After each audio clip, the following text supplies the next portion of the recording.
This could be a problem because I have a tendency to do that all the time, so I hope I don't.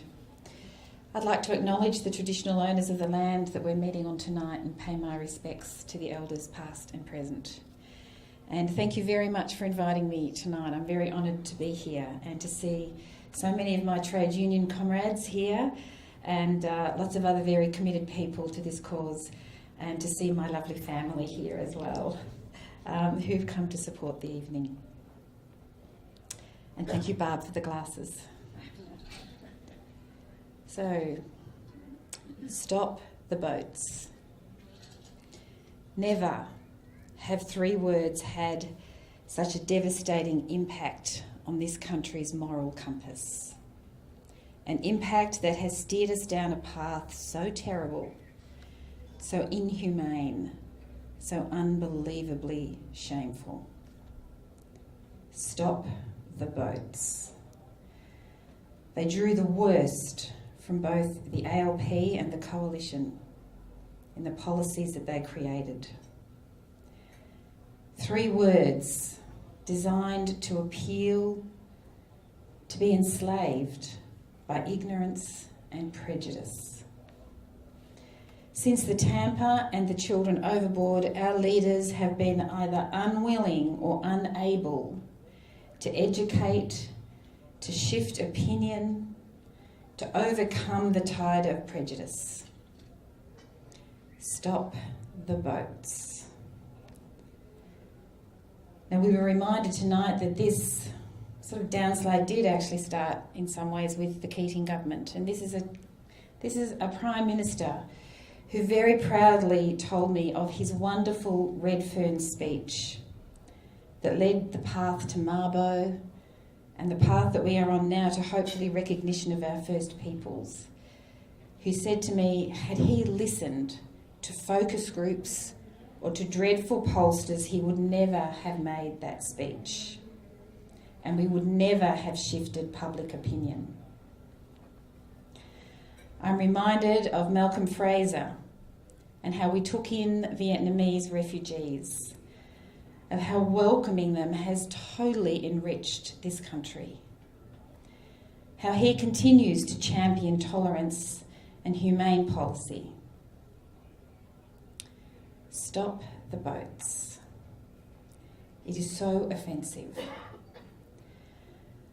I'm reminded too of how unions in Australia led the fight against apartheid in South Africa, how we supported the East Timorese in their fight for independence, how we continue to fight against injustices in Fiji, in West Papua and elsewhere. We fight for Indigenous rights, we fight for equality for women, we fight to protect the vulnerable. Now, I'm not suggesting that unions have or always have been the bastion of progressive politics. I know that is not so. And there are those of us still who definitely struggle within to make change. We constantly struggle. You know, we have 2 million members. We are a very broad church. We have unions and unionists with very different views in our broad community. But I am proud to say that the ACTU executive on asylum seekers, we have been consistent and we have been firm with our policies. We do not support offshore assessments. I even hate that word processing. It's awful. We do support humane policy. We do support abiding by international obligations.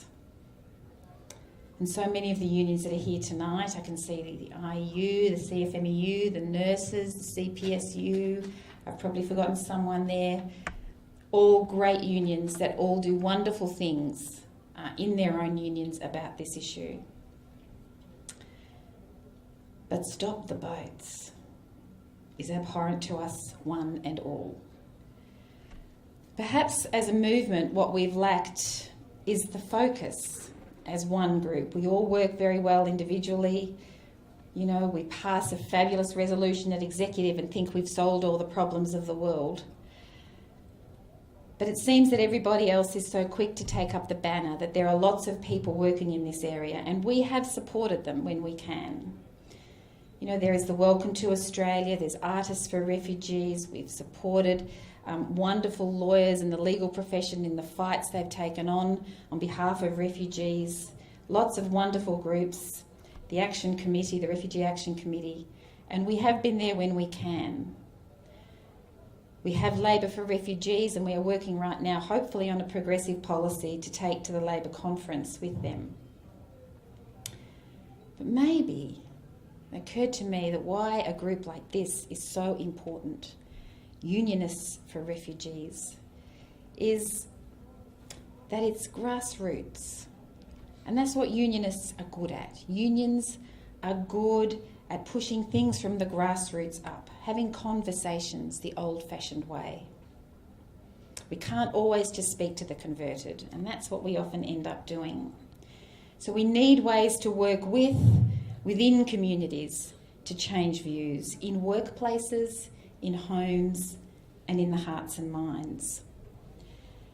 During one election, I can't even remember which one it was, it might have been the last one, when Stop the Boats was such all-pervasive, and I went to the western suburbs of Sydney, where it seemed to be, you know, to me that was deciding the election. That's where the Stop the Boats was coming from. And I talked to people in workplaces and I said, what is it? What is it exactly that worries you about refugees? And you try to give them the statistics to say we take a very small number, even a tinier number come by boats. And what they would talk to me about was they'd say things like, well, they'll come here and they'll take our jobs. Or the hospitals are already full and there's waiting lists and they'll want to be in the hospitals. Or the schools are overflowing. Or the trains are overflowing, there's only one road into town and you know, it's just they'll push everything to the very limit. That's a different problem to not wanting refugees to come here or having an inhumane approach. These are things we could fix. There are policy things that we could work on that would actually help people come to understand that the connection they're making is not the right connection. And I thought if only we could approach this whole thing from a different perspective. Unionists are good people. I know they are. They know about the collective. They know about the power of a conversation. Tomorrow we're having a National Day of Action. We're hoping to have tens of thousands of people take to the streets for all manner of things that are taking this country in the wrong direction.